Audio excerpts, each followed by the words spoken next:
Oke, kebagiannya itu ya. Pertanyaan selanjutnya, siapa yang di sini yang main judi? Sok, cung angkat tangan. Ya. Nggak ada. Oh, ya udah diganti ya pertanyaannya ya. Siapa yang kalian tahu kiri kanannya main judi atau pinjol? Tolong bisikan astagfirullah di telinganya.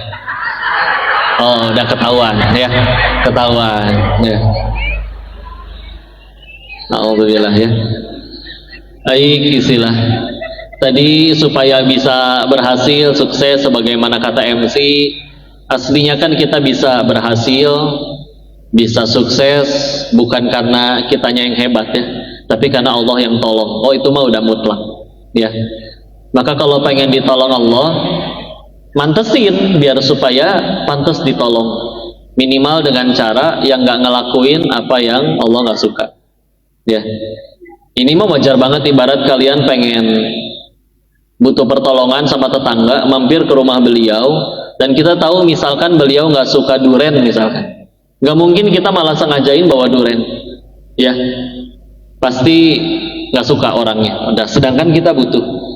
Nah, judi, pinjol, kalau ditanya mulainya dari mana, kalau sih berpendapat bisa jadi dasarnya cuma satu, yaitu nggak cukup yakin sama Allah.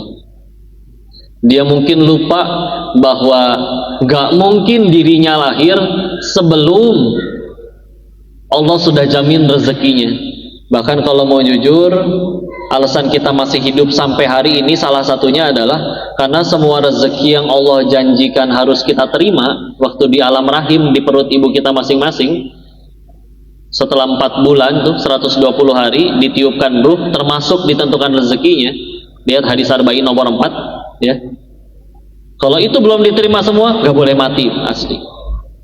Saya, bapak, ibu dilarang mati sebelum semua rezeki itu diterima sama Allah, dari Allah menuju kita ya. Udah terkapar di kasur pun kata Allah masih ada rezekinya, masuk lewat infus. Udah mau udahan kok, saya capek kok, udah saya pengen udahan aja dunia, udahan aja hidupnya. Dia tiduran di rel sekalipun, keretanya lewat masih gak mati itu orang, karena keretanya lewat di rel sebelahnya ya, dia salah tiduran ya.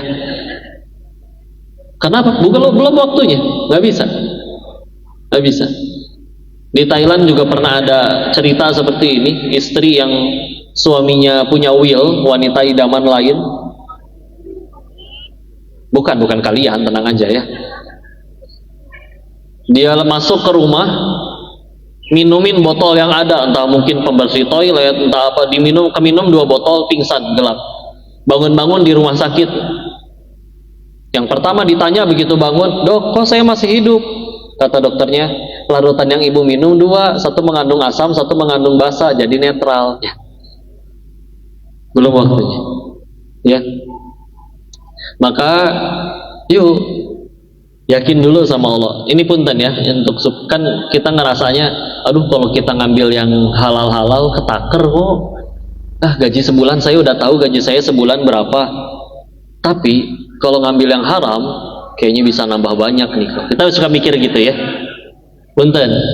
Faktanya kalau bicara tentang rezeki, kalau kata Allah rezeki kalian bulan ini 1 miliar misal, maka mau pakai cara halal atau pakai cara haram, demi Allah tetap dapatnya segitu, gak akan berkurang. Kita kan suka mikirnya halal mah sedikit, haram biasanya lebih banyak. Enggak, kata Allah rezekinya 1M 1M. Mau halal mau haram tetap segitu. Ya, landasannya ini dari kisahnya Ali bin Abi Thalib radhiyallahu anhu, minta anak muda untuk bersihin kudanya, Pak. Lalu ditinggal sholat. Beres sholat, kudanya mah ada, tapi pemudanya sama pelana kudanya, dudukannya hilang. Ya sudah, beliau nggak mau suuzon, pergi ke toko kuda buat beli pelana yang baru. Nyampe ke salah satu toko, ngelihat kayak yang kenal. Wah, kayak kenal pelana saya. Ditanya ke yang punya tokonya, "Pak, itu Bapak dapat dari mana?" "Ada pemuda tadi jual." "Oh, boleh tahu Bapak kasih harga berapa?" 1 dirham katanya. Kata Ali, Sayyidina Ali dalam hatinya, demi Allah yang jiwaku ada dalam genggamannya, Seberes aku sholat pun aku pengen ngasih 1 dirham, sama nominalnya. Tapi coba lihat si remaja tadi, anak muda tadi mikir, ditinggal sholat, sahabat Nabi teh kalau sholat pasti lama nih, nggak mungkin kuliah kulhu ini. Beda sama kita sekalinya ganti ina atau ina kan lebih pendek. Maka lama, nggak tahu juga nanti dikasih atau enggak, udahlah ambil aja. 1, siapa tahu dapatnya lebih cepat duitnya. 2, bisa jadi dapat duitnya lebih banyak. Colong. Nyampe ke sekian banyak toko, kata Allah rezekinya 1 dirham. Ya udah dia keliling sekian banyak toko, tetap 1 dirham dapat. Mau enggak deh. Kalau mau nih 1 dirham, kalau enggak sana bawa pergi lagi. Akhirnya udah keliling toko banyak daripada nggak laku, silakan dah, mangga dah, udah 1 dirham. Coba lihat, kalau dia memilih nggak sabar, dapatnya 1 dirham tapi plus dosa. Tapi kalau dia memilih untuk sabar, dapatnya 1 dirham plus pahala. Nggak beda kan nominalnya, tapi plusnya itu, ya. Jadi begitulah, sama bicara rezeki, ya.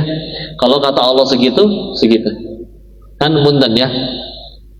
Kok, assalamualaikum Ustaz, alhamdulillah izin, ya. Kan kadang ada yang mikir ya, ada tuh yang betulan menang, dia beneran dapat duitnya, ya. Anggaplah duitnya beneran dapat. Kalau kata Allah nggak diizinin buat dipakai, bisa kepake? Enggak. Kan suka punten ya, lagi rame-ramenya korupsi misalkan, ada yang bilang, saya juga mau, cuman 6,5 tahun tapi dapat 300 T misalkan gitu, ya.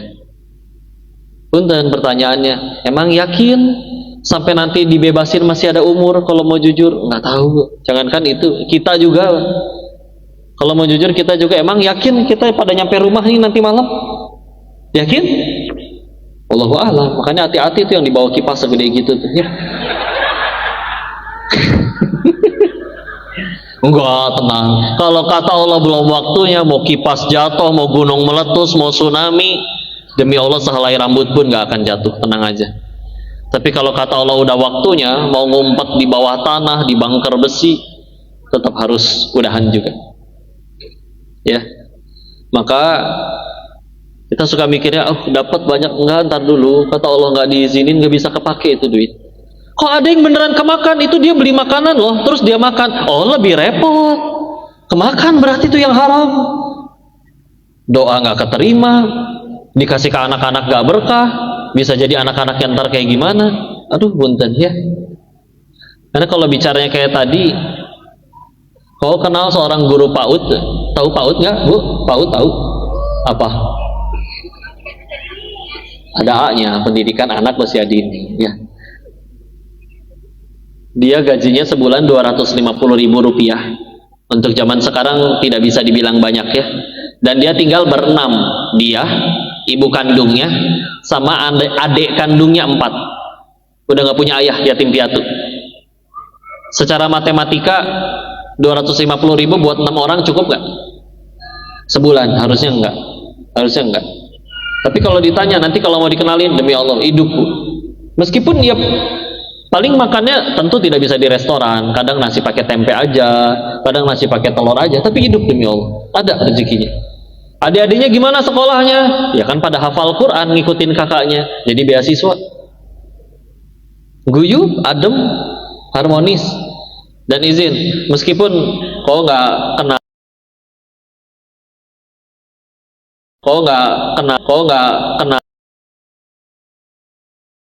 ada yang ya punten malah nyolong dari bapaknya. Iya, pendidikan butuh biaya, iya, tapi dari mana dulu? Bukan nggak boleh, kayaknya bukan nggak boleh. Silakan, kalian mau punya duit triliunan juga nggak apa-apa kan. Yang penting 2 pertanyaannya lolos. Dapatnya dari mana? Dipakai untuk apa? Udah, selagi itu lolos, aman. Cuman kan ngambilnya dari mana ini, ya. Dan punten deh kalau minimal misalnya, kalau misal kita bicaranya pengen kaya, Kalau misalnya kita bicaranya pengen kaya, kalau misalnya kita bicaranya pengen kaya, kalau misalnya kita, oh Pak, cuma ngambil untung 2.000. Iya. Tiba-tiba diledekin sama orang, Pak. Pak, mau kaya mah jangan jualan kaos kaki. Mendingan Bapak jadi koruptor timah atau bensin, gitu katanya. Ya. Maka dijawab, oh enggak, dagangan saya sukses bukan pas saya kaya, tapi ketika dagangan saya dipakai saudari saya sesama muslimah untuk menyempurnakan nutup auratnya. Oh, kebagian saya pahala jariahnya selagi kaos kaki itu dipakai. Tuh standarnya. Atulah kadang punten ya dipikir. Dapat nih duit misalkan dari main judi ya, atau lagi misalkan dari pinjol. Terus misalkan apa emang mau dipakainya buat apa? Misalkan apa beli handphone baru. Kebelilah misalkan handphone yang seharga 25 juta. Niatnya mah buat ningkatin kelasnya gitu ya. Tapi kan masalahnya orang tahu gaji kitanya misalkan UMR. Kan bikin orang bingung, bahkan memancing kejulitan kalau mau jujur. Asahan gaji kamu segitu, kok handphonenya berkali-kali lipat dari jumlah gajinya? KW ya, tuh kan malah dikira KW. Kalau kita jawab enggak asli, cek aja bro, berarti menang judi, tuh kan. Coba niatnya buat ningkatin kelas diri malah makin dihina. Ada kumahanya. Emang ada orang-orang yang diuji oleh Allah seperti ini. Ada orang yang diuji oleh Allah tuh ujiannya adalah kayak kurang pantas kalau pakai barang mahal. Jadi tetap aja orang nggak percaya. Dulu ada orang kayak gitu, dia beli jam tangan asli ori. Tapi masalahnya orang nggak percaya. Jadi stroke bon pembelian jam tangannya dikantongin tuh kemana-mana. Ganti celana ikut bonnya. Bela-belain segitunya. Cangkel ya surganya mulut orang. Gimana caranya bikin satu dunia cinta? Pengen selalu kelihatan langsing, tiap kali potret nahan napas, pegel. Ya. Maaf kalau kesindir ya Bu ya. Berhasil kelihatan langsing, mukanya biru, ngap nahan napas ya. Udahlah, capek ya. Akhirnya kebeli ini kok handphone mahal. Kalau mau jujur begitu dilihat dipakainya buat WA doang. Atau handphone sejuta kayak bisa WA doang. Udah mana WA-nya grup gibah doang lagi. Ya. Coba satu divisi isi 10 orang.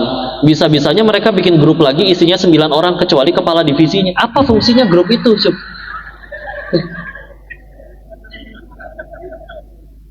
Kalian ya, mungkin ada satu grup yang isinya ada presiden direkturnya. Tapi bisa jadi ada satu grup yang nggak ada beliaunya.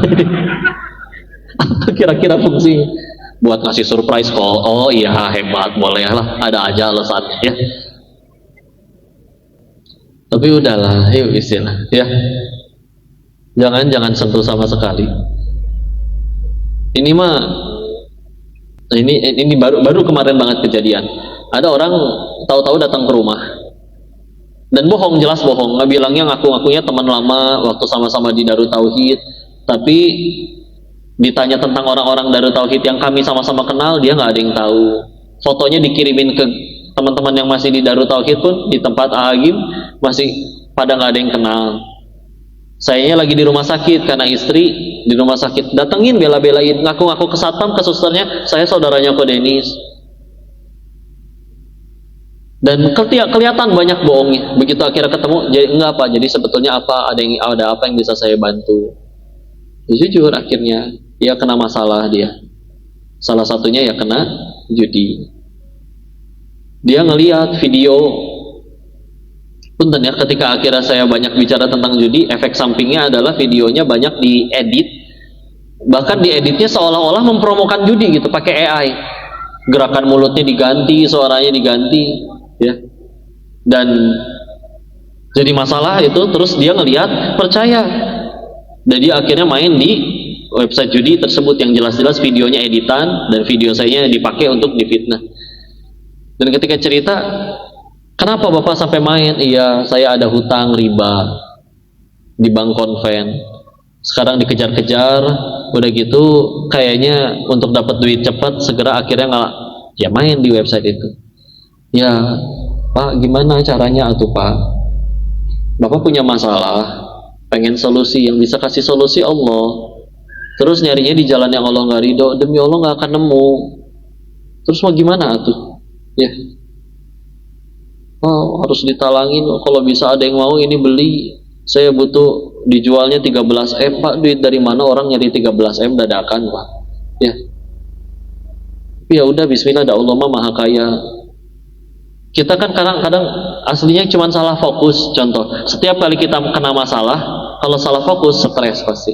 Contoh ya, artis kebuka aibnya, ketahuan selingkuh. Kalau dia sibuknya mikirin gimana follower saya kembali, gimana kontrak sinetron saya balik lagi, gimana supaya endorsean rame lagi, kalau itu yang dipikirin, stres asli. Tapi kalau yang dipikirin adalah gimana caranya gara-gara kejadian ini saya jadi diampunin Allah, ya udah, bismillah. Anggaplah dia punya duit, sewa pengacara yang termahal, terus bikin nama dia pulih kembali, netizen kembali cinta. Allah masih benci, emang masih bisa aman hidupnya? Bisa kabur dari mana? Atau misalkan diganti, oke, netizen masih mencaci, tapi dia sudah sujud, nangis, tahajud, ampun ya Allah, taubatan nasuha, dan Allah sudah ampuni, siapa bisa nyelakain kalau mau? Ketika akhirnya ada masalah, kurang, daripada sibuk nyari kenapa begini dan begitu, ya sibuk mikirin ini gimana caranya setelah ini saya dicintain Allah. Kalau malah kaburnya ke judi, udahlah, atulah, nggak bisa. Ini kudu apal banget ya. Aslinya rezeki manusia itu cuman tiga, harus hafal. Satu, yang dimakan jadi kotoran. Dua, yang dikenakan menjadi usang. Tiga, yang diinfakkan di jalan Allah. Ulangi, harus hafal. Satu, yang dimakan. Dua, yang dikenakan. Tiga, yang diinfakkan di jalan. Itu plastik merah teh isinya apa? Beseknya. Berarti punya kalian ya. Punten. Misalkan ternyata nanti di jalan tumpah di gondol monyet. Ada monyetnya di Cikarang tuh? Nggak ada. Tapi yang kayak monyet mah ada kali ya. Ya udah, misalkan ya udah dimakan semut lah ya. Dimakanin semut, berarti punten, kita cuma disuruh nganterin rezeki itu ke semut. Udah, sederhana. Ke hambanya Allah yang lain. Kapan jadi rezeki kita? Pas udah lewat sini, udah. Beneran? Ada yang punya kulkas di rumah? Ada. Di dalamnya ada migar, minuman segar. Kenapa aku udah disingkat? Oh, kalian juga disingkat jadi ani, ya nggak? Ya. Ternyata ponakan datang, diminumin semua, habis sekulkas. Berarti rezeki kalian atau rezeki ponakan? Ponakan. Kita ngaku kan kulkas saya yang isi-isinya, saya yang beli isinya, berarti punya saya dong? Enggak, belum lewat sini, bukan punya kita. Apalagi punya rekening buat gajian. Waktu itu tuh ada orang lagi nangis gitu sambil liatin buku. Saya lihat baca buku apa ya, kayak sedih banget. Saya tanya, baca novel ya Pak? Enggak kok, ini buku tabungan. Ya orang tuh terbagi dua, ada yang bahagia lihat buku tabungannya, ada yang sedih lihat buku tabungannya. Kalian yang mana kira-kira? Ya, sedih. Oh, ini cengengesan wae. Nggak tahu bahagia, nggak tahu gelonya. Genten ya. Rekeningnya atas nama siapa? Diri sendiri masing-masing ya. Misalkan rekeningnya membahagiakan, nolnya banyak teh. Ada berapa misalkan? Tahu-tahu anak-anaknya nelpon, "Mah, iya deh, ada apa? Tumben." "Iya nih, adek belajar nyetir nabrak." "Astagfirullah, kamu nggak apa-apa?" "Nggak apa-apa sih mah, tapi harus ganti rugi." "Berapa deh?" 4 miliar. Kamu nabrak naon?" "Nabrak BMW 7." "Milih-milih atau kalau mau cilaka teh ya." Diomel. Ternyata rezeki lewat doang asli. Ada lagi waktu banyak kisah-kisah kayak gitu ya. Waktu kawan yang waktu masih di Thailand, mohon maaf. Memang sama-sama salah jalan. Saya ke buka judi online, dia jadi bandar narkoba ya. Saya nggak tahu entah gimana dia bisa beli bahan baku di toko kimia biasa sampai jadi bubuk kokain itu dia. Saya yakin tutorialnya nggak akan ada di YouTube. Ya. Tapi entah gimana dia bisa. Singkat cerita, dia jadi salah satu bandar terbesar di kota tersebut. Tapi unik, dia bilang, "Saya nggak pengen selamanya bro hidup kayak begini. Suatu saat saya pengen pulang, saya nabung." Dan dia nggak suka main cewek, nggak suka minum minuman keras, nggak suka main judi. Dia cuman Ya tiap hari harus nyobain narkobanya aja kan, quality control ya. Jadi kudu nyicip dia tiap hari. Terus rajin nabung, katanya pengen bahagiain mamahnya. Jadi kayak jenis bandar narkoba yang budiman gitu Pak. Jadi agak beda ya. Suatu ketika pacarnya berkhianat, dia dicepuin, dikhianatin, ditangkep lah. Kenanya di perbatasan Kamboja, masuknya ke penjara Kamboja. Nego dong sama yang nangkep, namanya di dalam nggak enak. Saya nyebutnya oknum ya, punten ya. Karena demi Allah pasti masih ada polisi yang soleh, masih ada. Ini yang tidak soleh ceritanya oknum. Nego dia, bebasin saya, Bapak minta berapa? Nominal yang diminta sama si oknum itu, yang nangkap, itu senilai tabungan dia 5 tahun jadi bandar narkoba. Yang tadi katanya buat ibunya. Jadi, punten, bebas mah bebas. Tapi nggak hulang bebasnya jeung ngelamun. Atau buat apa gue selama ini teh nabung, boy? Lewat doang buat rezeki haram oknum itu. Sebelum lewat sini, bukan rezeki kita asli, belum. Ya. Karena misalkan dapat nih kok duit menang jadi kadang ada skenario Allah pernah kayak begini. Ada guru ngaji butuh motor, pengen ngajar kemana-mana, tapi dia cuma punya uangnya 4 juta. Motor baru kan seharga 22 jutaan ya. Maka suatu ketika ada orang kalah judi, motornya, motor barunya, mau nggak mau mesti dijual buat dia modal main lagi. Diketemuin lah sama yang nyari motor, ada nih yang mau, ya udah ketemulah itu guru ngaji sama orang yang kalah judi. Pak berapa? Ini baru, saya belinya baru sehari, belinya 22 juta 600. Berapa tuh dilepasnya? Pak jujur ya, saya cuma ada 4 juta. Aduh, kurangnya jauh banget. Tapi ada nggak uangnya sekarang? Ada, ini saya bawa. Kalau beneran ada, udah nggak apa-apa. Yang penting saya bisa main lagi nih. Siapa tahu balik lagi. Dilepas tuh 4 juta. Ya udah, bagi si guru ngaji itu jadi jalan rezeki, dia punya motor baru seharga 4 juta. Bagi si orangnya rugi, udah dia kebeli baru, cuma dapat 4 juta dijudiin, kalah deh. Jadi ya gitulah, udah Allah aturin. Yang baik tetap dengan kebaikannya, yang ngaco tetap dengan kehancurannya. Tapi ya dapat apa, kita main juga ya. Punten ya, dari 10 orang yang main, settingannya itu dulu standarnya 8 kalah 2 menang ya, 8 kalah 2 menang.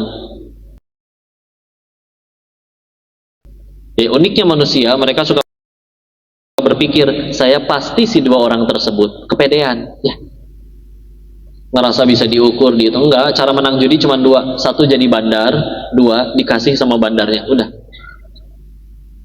Lalu kalau pernah ketemu orang-orang yang dia ateis, jelas ateis, gak punya agama, gak punya Tuhan, tapi cerdas luar biasa, dia gak akan milih jadi penjudi, dia gak akan milih jadi pemain. Pilihannya antara jadi bandarnya atau ngakalin sistemnya, dicari celahnya. Jadi kalau insan kita, ya Allah, IT gak ngerti, coding gak ngerti ya, jadi bandar gak ada modal, pengen kaya jadi pemain, punten, bahkan bandarnya kayak orang, bukan jin. Nah ini bandarnya punya kebutuhan, mungkin pengen jajanin selingkuhannya, mungkin pengen beli ini itu, jadi dia nyari sistem di mana dia bisa lebih sering menang atau selalu menang, maka dia bikin web judi.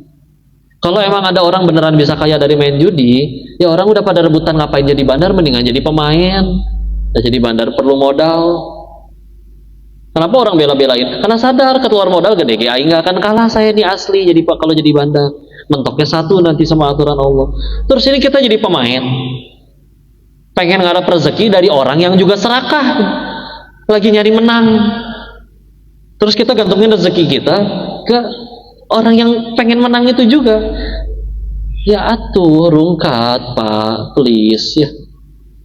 Udah jangan disentuh sama sekali, dikerjain asli. Jangankan judi, mesin capit boneka aja kan dikerjain. Nanti kalau kalian misalkan ya beli mesin capit boneka, nanti ditanya gerak sama teknisinya, Pak ini mau di putaran keberapa? Putaran naon Pak? Iya, nanti kalau pengen di putaran ke 10, berarti nanti di putaran ke 10 nyapitnya kenceng, jadi dia nggak akan jatuh, jadi bonekanya dapatnya di putaran segitu.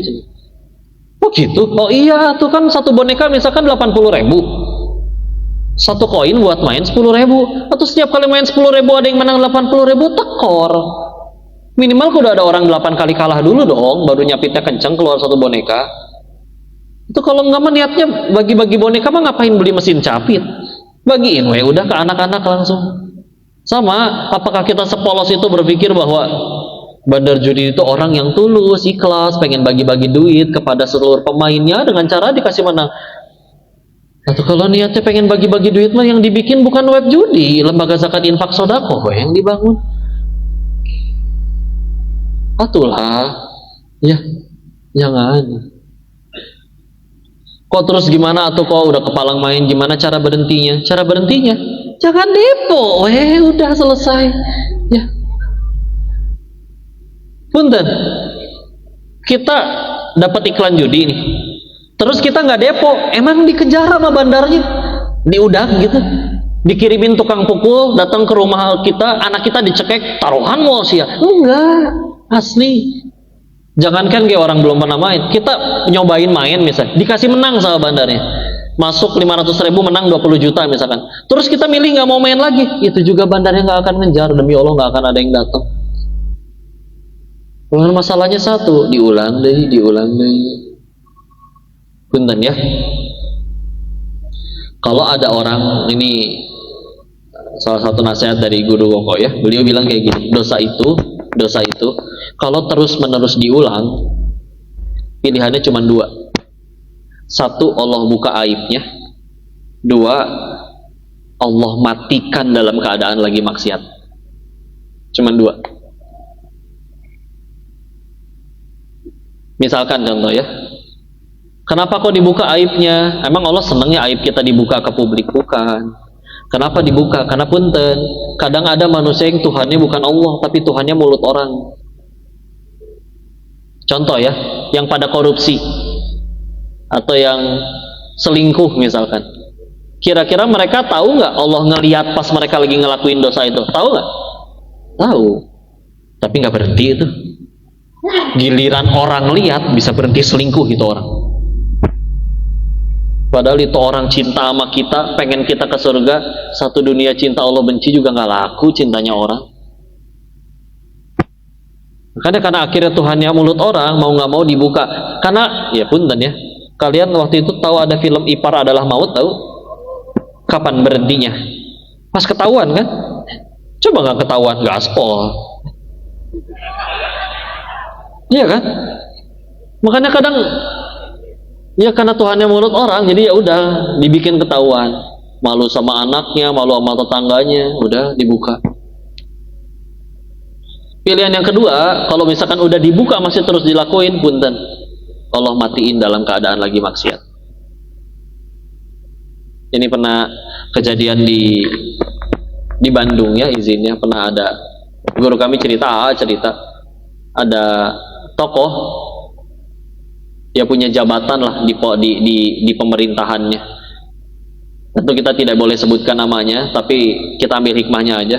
Si tokoh ini meninggalnya di hotel remang-remang pinggir jalan, hotel esek-esek, tanpa busana dengan sesama jenis.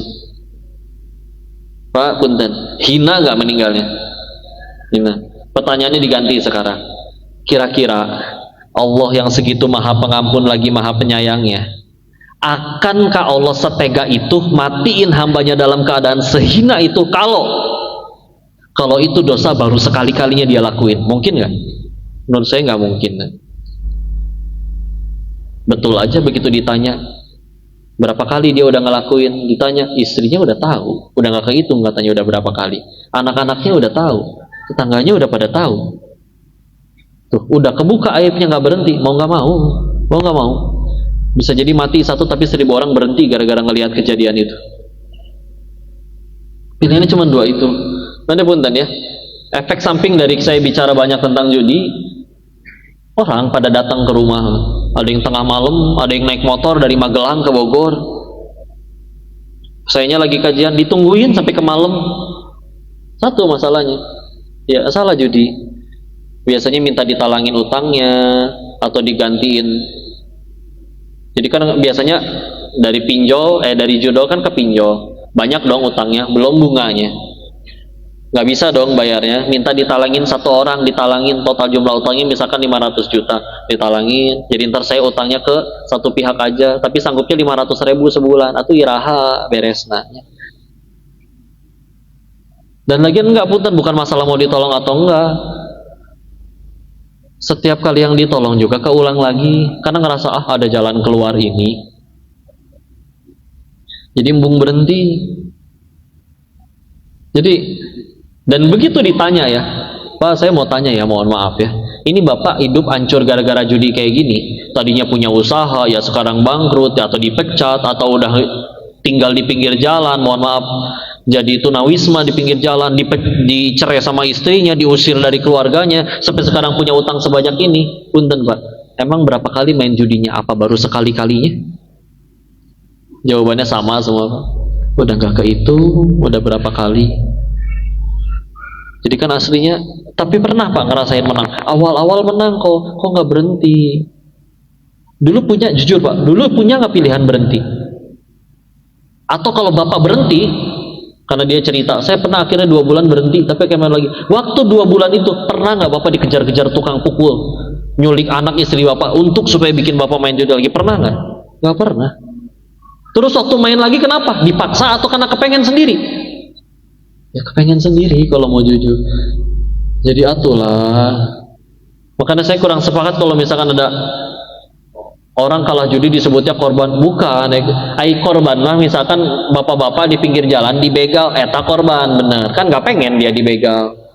Orang main judi kan dia main depo sendiri, giliran menang nikmatin sendiri, giliran kalah ngakunya korban, minta bansos lagi, kan kurang ajar ya. Jadi enggak satulah. Jangan. Kalau kita emang gak sayang sama diri sendiri, setidaknya sayangin orang yang kita sayang. Karena punten ya, pernah ngelihat ada orang yang baru berhenti dia main judi ketika ngelihat anaknya nangis kelaparan. Papa aku lapar. Apakah Allah jahat sama anaknya? Dan enggak, bapaknya gak sayang soalnya sama dirinya sendiri. Buktinya bangkrut masih main. Bangkrut berkali-kali masih main. Mau gak mau orang yang disayangi yang kena. Oh akhirnya berhenti itu ketika ngelihat putrinya kelaparan. Tapi masa iya kudu gitu dulu? Jangan atuh ya. Jangan sentuh bener. Ditipuin, digocekin. Maka udah nggak ada kata terlambat. Kemenangan terbesar seorang penjudi adalah ketika berhenti, bukan ketika dapat jackpot ya. Dan kalaupun kalah gimana kok kalau udah kepalang kalah banyak? Pertolongan lumayan. 1 jadi berhenti, coba menang melulu nggak akan berhenti. 2 lumayanlah DP gugurin dosa, daripada menang melulu tapi akhirnya di dunia nggak pernah dihukum, dihukumnya nanti setelah mati asli lebih repot ya. Jadi jauhi, naudzubillah. Kalau diulang-ulang terus lagi, ya udah tadi pilihannya 2 soalnya, antara aibnya dibuka atau nanti jadinya Allah matikan dalam keadaan sedang bermaksiat seperti itu. Naudzubillah. Jadi pilihan-pilihan kita, nggak ada yang menghalangi. Silakan pengen jadi seperti apapun, jadi horor begini, asa diem semua jadinya ya. Ngerasa apa udah pada kalah banyak? Enggak lah ya, istilah. Jangan istilah, tenang aja. Lagian ya gitu ya, kalau misalnya Allah nggak ridho, kayak tadi bisa bangun sekolah guru termahal, kalau nggak ridho ada anaknya jadi LGBT dan lain-lain. Bismillah, tenang aja. Kalau Allah segitu hebatnya, kenapa nggak dikabul doa kita semua? Kalau dikabul semua, dunia makin kacau. Contoh, semua pengen kaya, semuanya dikasih kaya, tambah kacau. Karena kalau semuanya kaya, ya semuanya direktur, nggak akan ada yang mau kerja. Bangunan ini nggak ada, mungkin Cikarang juga udah jadi gunung sampah karena nggak ada yang mau jadi petugas kebersihan. Yang ada orang tiap hari berantem, Pak, buangin sampah saya nih 1 miliar. Kamu yang buang, nih saya kasih 2 miliar. Kurang ajar, kamu ya yang buang, nih saya kasih 4 miliar. Gitu orang dulu tuh semuanya kaya atau dah. Tapi maha baiknya Allah, mau kaya nggak kaya, direktur atau jabat atau karyawan, pemimpin atau rakyat, selagi nurut, bismillah, punya kesempatan bahagia dan ke surga yang sama. Kan kalau bahagia harus jadi direktur dulu, harus jadi pejabat dulu, harus jadi orang kaya dulu. Allah dong yang nggak adil. Kan yang bagiin Allah. Ya. Jadi udahlah, jangan disentuh. Rezeki manusia segitu-gitunya. Kalau kata Allah segitu, segitu. Dan yang penting kan barokahnya. Ya. Karena kalau udah Allah berkahi, ya lihat tadi guru PAUD cukup. Kalau udah nggak barokah, ya lihatlah para koruptor. Mereka sebelum korupsi udah kaya belum? Udah. Kenapa nyolong wae? Ya udah, ya nggak berkah.